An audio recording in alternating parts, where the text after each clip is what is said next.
Hello and thank you for attending. Have you ever needed your office phone during a disaster situation and got the all circuits are busy message, or try to use your cell phone to contact key personnel during an emergency and couldn't get through? Well, today's webinar will help make sure you do. We will explain the priority telecommunications services offered by the Department of Homeland Security's Office of Emergency Communication, which will benefit key personnel in locations whenever there is a commercial communications network overload or outage. First, let's talk about the Office of Emergency Communications, or OEC. OEC leads the Department of Homeland Security's national security and emergency preparedness communications activities. OEC provides federal, state, local, tribal, and territorial organizations access to emergency communication services, creating a single resource for stakeholders and a unified approach for improving interoperable communication. OEC also works with public safety organizations to improve and enhance our nation's planning, preparedness, coordination, response, and communications, operability, and interoperability capabilities so you can communicate at all times. Emergency responders rely on a mix of communications media during an emergency: land mobile radios, cellular, landline, etc. But all these media are commercially provided and are shared by the general public.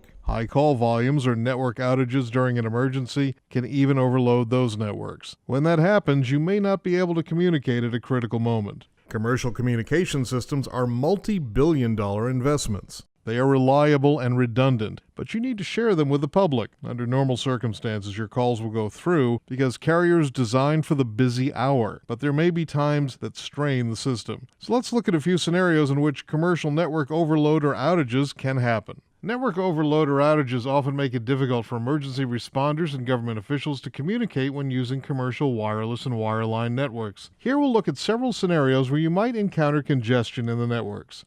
First, there are both natural and man-made disasters to think about. Earthquakes, mass evacuations, terrorist attacks, and extreme weather are events that can trigger a massive, instantaneous surge of thousands of people making calls. That immediately overloads commercial communication networks. Depending on the event's severity, network overload can last hours, even days. It does take a large event to overload the system, but of course, that's when you'll need it most. A second scenario might be heavier than normal peak period calling for a number of reasons. Telecommunications companies engineer networks to handle average peak calling levels. When peak calling exceeds the average amount, networks can become overloaded and cause call failures. You can liken that to a heavier than normal afternoon traffic commute combined with the end of a school day in a local area. Travel lanes slowed to a halt. That's similar to not getting your call through on an overloaded network. Another scenario might occur when a lot of callers gather in one place. Scheduled or spontaneous events, including parades, protests, or other large gatherings in a concentrated area, often overload networks, particularly cellular networks near the event. And finally, an overall network outage caused by various incidents. A cable cut or other network infrastructure damage can reduce call processing capacity within the service area, resulting in network overload. Extreme weather can also cause network outages. When network congestion occurs, it's beneficial to have a service similar to HOV or highway express lanes to be able to work around the congestion and get your call through. Fortunately, two priority telecommunication services available through the OEC can significantly increase call completion rates when cellular or landline networks are congested or impaired.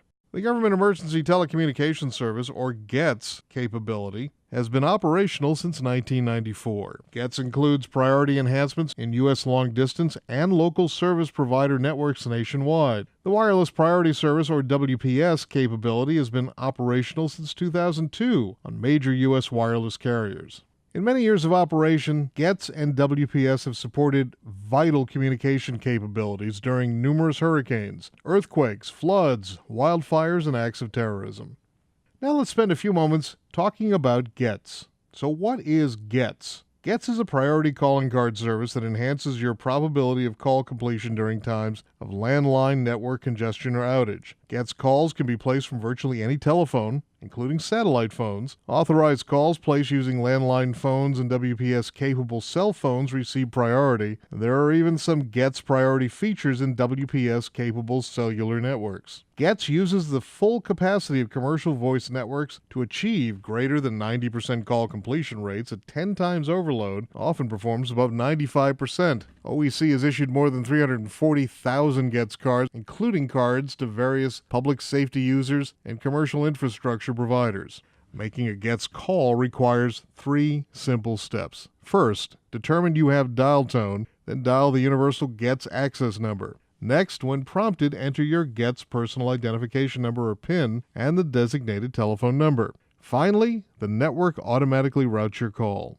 Instructions for using GETS are on the front of your GETS card. All you need to do is add the telephone number you would need to reach during a response. There's a good bit of information located on the back of your GETS card. Typically, you'll be able to use the universal GETS access number, 710-627-4387. However, alternative GETS access numbers are provided on the back of the GETS card should attempts with the universal number fail. Simply use one of the carrier-specific access numbers in place of the universal GETS access number to attempt your call. Note that you can use the Sprint GETS access number or the second of the 2 Verizon GETS access numbers to make calls to toll-free destination numbers, which are noted by the triangle symbol. It also contains the dialing instructions for making a WPS call on the back of the card should you forget how. At the bottom of the card, websites for obtaining information on GETS and WPS are provided. Over to the right is the 24-hour user assistance telephone number, which can be used to report trouble using GETS or WPS when you're making test calls or when using them during training exercises. The number can also be used for assistance in situations where you need emergency GETS cards or WPS activation. Also located to the right is a destination number that can be used to make specific familiarization calls to maintain proficiency in using GETS and WPS. Finally, you'll get the mailing address used to return a GETS card to the government should you find one. Here we see the GETS and WPS capable networks. When you make a GETS call, your call receives priority treatment across the GETS and WPS capable networks to the called landline phone or cellular phone. These networks have priority features provisioned in them that are maintained in a constant state of readiness. No activation is required. We also see the GETS card, which we always have with us to make a GETS call from any device, anywhere when networks are congested and the probability of completing a normal call is reduced. Let's first take a look at how GETS calls are routed from originating devices through the networks to a destination landline phone. We'll begin with a GETS call originating from a landline phone. Make note that this depiction also applies to GETS calls from satellite phones. It's important to note here in the call flow that all GETS calls, regardless of origin or destination, are routed to one of 3 GETS inter-exchange carriers, AT&T, Sprint, or Verizon, for authentication.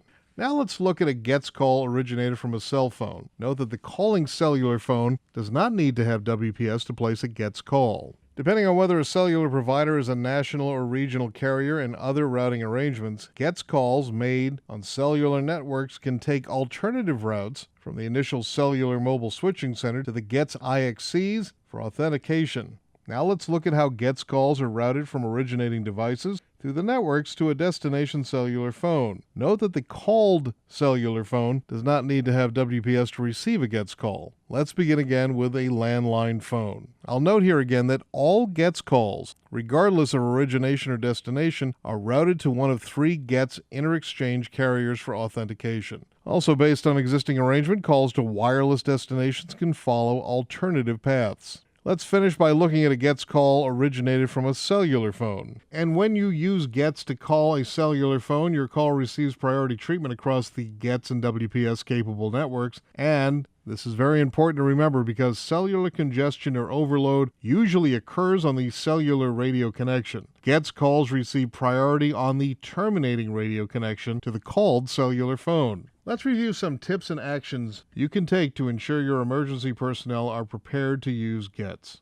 First, distribute the GETS cards. Don't put them away in your desk with the intention of distributing them during an event. You never know where your personnel may be. Also, make sure everyone knows what they are and how to make a GETS call. Make GETS practice or test calls periodically so that you know how to make a GETS call automatically and include the use of GETS in training exercises. Make sure your facility allows use of the 710 area code, as some systems need to be modified to allow it.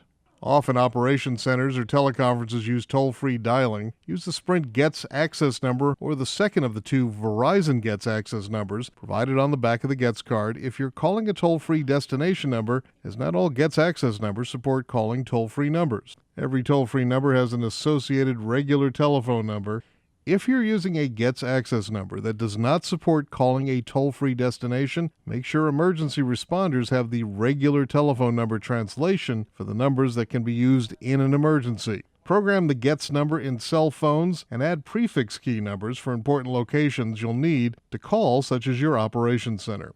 And one of the most important best practices is to always carry your Gets card with you. You never know when there will be an issue in the communications network, and you may need to make an emergency call. Next, I'll talk about WPS. Wireless Priority Service, WPS, is an add-on feature to existing cellular service that provides priority for voice calls originated from WPS-enabled cell phones. Cellular congestion usually occurs in the local cell. WPS provides priority on the connections between the user's cell phone and the cell tower and across the network to the called cellular, landline, or satellite device. You may ask, why do I need WPS when Gets calls can be made from cellular phones? Having WPS is essential because it provides priority on the most critical segment of a cellular call, the originating radio connection from your cell phone to the tower. No special phones are required for WPS. WPS is available from all nationwide and several regional cellular service providers. WPS uses priority features in the commercial wireless voice networks to achieve greater than 85% call completion rates. Recent enhancements have resulted in call rates that often exceed 90%. Nearly 150,000 WPS subscriptions have been issued, including subscriptions to public safety users at various levels of government. The chart shows the carriers available in various regions with the WPS availability. As you're planning your WPS subscriptions, consider the carrier and WPS availability within your area. Making a WPS call is easy. Confirm you have a signal. Dial *272 plus the 10-digit number you're calling. Push the send button. Here are some helpful tips for WPS. Once you've been notified WPS is activated on your cell phone, make the requested test call to be sure it's working. To maintain proficiency in making WPS calls, make WPS practice test calls regularly. Make the test calls from the cell phone you'd use in an emergency to make sure the priority calling feature is available. Use the familiarization line as the destination number. When planning exercise for your organization, incorporate the use of WPS as part of the activities. This will give personnel the opportunity to place WPS calls and become proficient in making the calls, as well as demonstrating the enhancement of pre-programming numbers in their own personal cell phone. In an emergency, it takes time and a good memory to look up a phone number and then manually dial *272 plus the number. If you have an Android phone or BlackBerry, key numbers in your contact list can be pre-programmed with *272.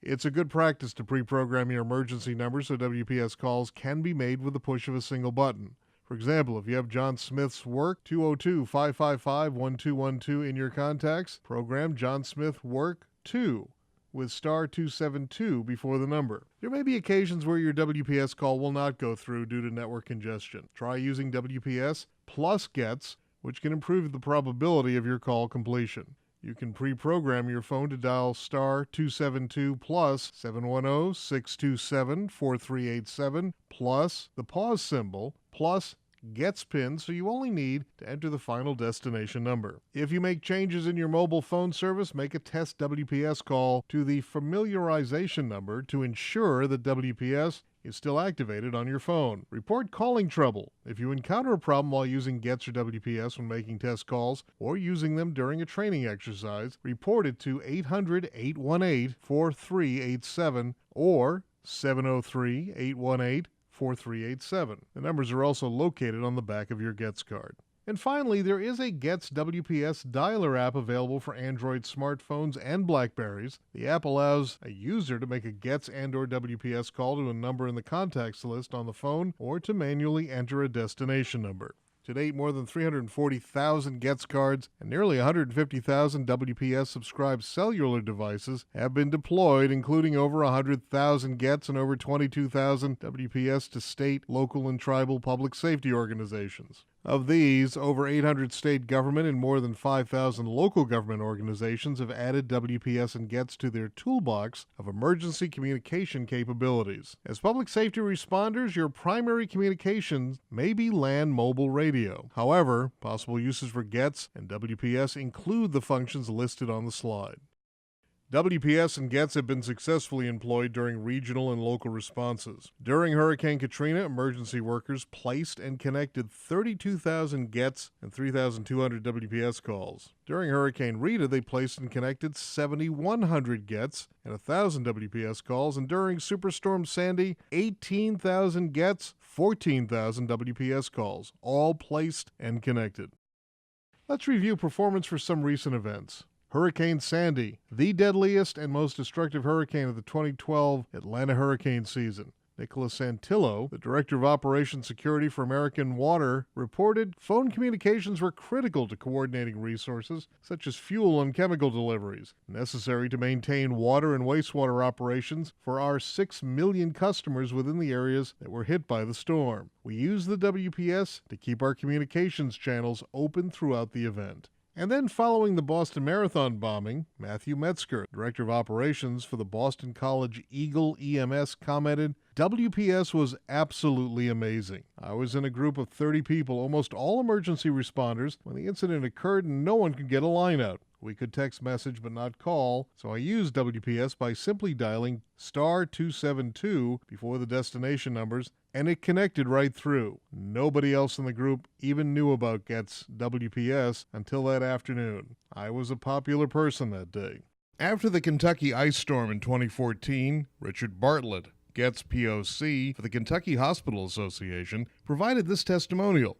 Mr. Bartlett stated, "During the ice storms in March, I had to contact a hospital in central Kentucky, which was experiencing a power failure and then a generator failure on top of that. When I tried to reach out to them to look at potential assistance and discuss possible evacuation options, all the telephone circuits were overloaded. All I was getting were fast busy indications or messages that all circuits were busy. I used my GETS card and was able to connect to the hospital."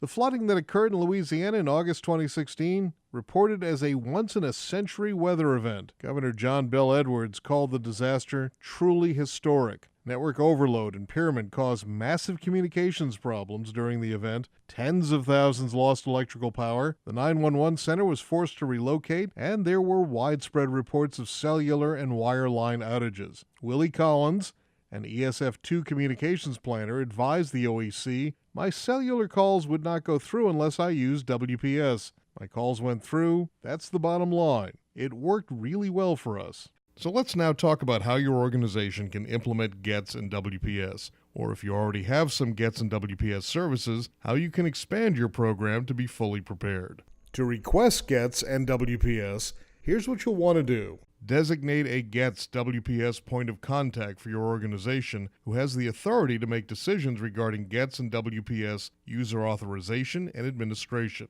Some of the point of contact responsibilities include requesting GETS and WPS service for new users and managing current GETS and WPS users, canceling GETS cards when they are no longer required or in use, reviewing GETS and WPS usage reports, for example, call detail records, validating the accuracy of their GETS and WPS subscriber list on an annual basis. The point of contact will have access to their online GETS WPS account. Point of contact requests GETS and WPS for an initial group of users or key functions and locations through the online system. Larger organizations can submit an online spreadsheet using the GETS WPS spreadsheet request template. The point of contact distributes GETS cards and confirms WPS activations. If your organization has an existing GETS WPS account, consider conducting an organizational preparedness review to ensure all potential responding personnel and locations are fully prepared in the event of communications network overload or outage. It's up to each organization to determine the number of GETS cards and WPS subscribed cellular devices they need as there is no maximum or set rules. The only requirement is that each person or place meets GETS WPS qualification guidelines. Individuals who need to communicate during an emergency should carry a personal GETS card and have a WPS subscribed cell phone. Specific locations from where personnel would need to communicate should have an easy-to-access cache of GETS cards and WPS subscribed cellular devices. The last tool I'll talk about today is Telecommunications Service Priority, or TSP, which provides priority repair and expedited installation of mission-critical communication services. As a result of hurricanes, floods, earthquakes, and other natural or man-made disasters, telecommunications service carriers frequently experience a surge in requests for new services and requirements to restore existing services. Loss of services to critical communication functions such as to emergency operations centers, 911 centers, and other critical facilities can result in harm to the population, loss of property, threaten the security posture of the U.S. So in response to that threat, the OEC provides the Telecommunications Service Priority Program. TSP is an FCC-mandated service established in 1988. Similar to needing the HOV to make priority emergency calls, TSP provides a fast pass, like the ones issued at amusement parks, to repair damaged circuits or install new ones. TSP-designated circuits, which are the physical connections between the user facility and the service provider's network, have top priority for repair in the event of a service outage, and TSP-designated new circuit installations have top priority for new service establishment. TSP is mandatory for all telecommunications companies categorized as common carriers. Note that there is a charge for each TSP-designated circuit or service set by state utility regulators. TSP can make a difference for rapid repair of damaged circuits at EOCs, hospitals, PSAPs, power facilities, government headquarters, financial institutions, and many other critical sites. These damages don't require a disaster to happen. Someone using a backhoe could cut cables, resulting in a loss of service.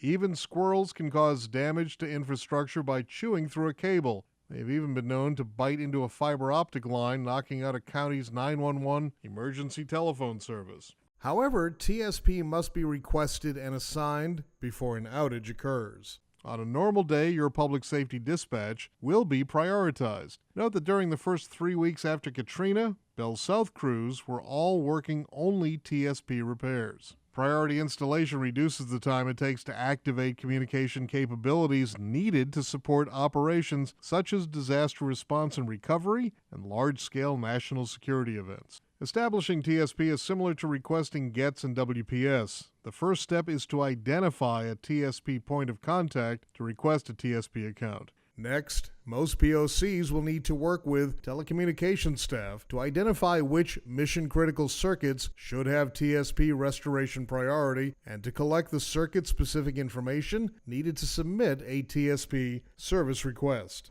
POC submits a TSP service request. Once approved, a TSP code is sent to the POC, who then provides the TSP code to the telecommunications service provider. Once this occurs, your telecommunications staff should update any applicable service repair or installation procedures.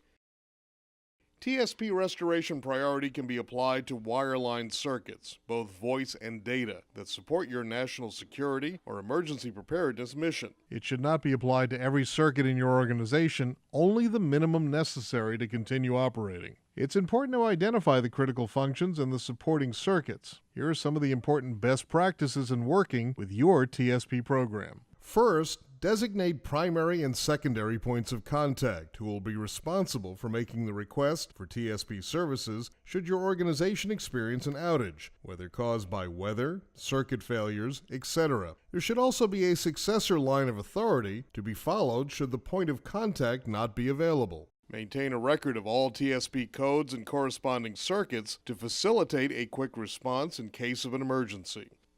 The TSP process, codes, and circuit information should be incorporated as part of the organization's emergency operations plan. You may want to consider route diversity for very critical circuits to include rerouting of services on a short-term basis. Work closely with your carrier to make sure all critical circuits are identified and codes are assigned to each of those circuits. And finally, review your regular monthly bills to ensure that TSP was assigned and that it continues to be part of your services. So, How do you budget for priority services? And what costs might your organization incur to be prepared for network overload or outage? First, for GETS. There is no charge to subscribe to GETS. The OEC reserves the right to bill for all GETS calls, for example, in the case of fraud. Since the inception of the GETS program, no GETS calls have been charged to the users. And for WPS, although most WPS service providers do not charge an activation fee or monthly recurring charge, they may charge a one-time service activation fee up to $10 and a maximum of $4.50 per month for each WPS subscribed cellular device. All charge a per-minute fee of up to 75 cents. Be sure to check with your service providers because rates do vary by provider. WPS can be billed directly to an organization and billed to personal accounts. There is no charge from the federal government for requesting and receiving a TSP code. However, service providers do have the option for charging fees, so check with your service provider for the applicable rate for each circuit.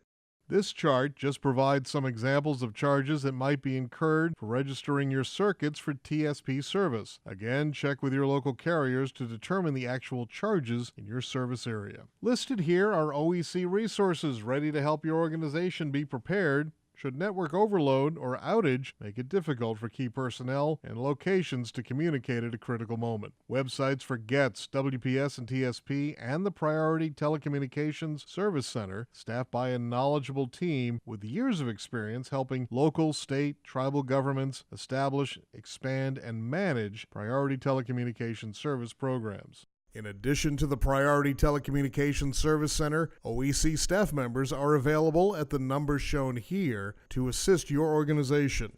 So, be prepared. And thank you for attending our webinar.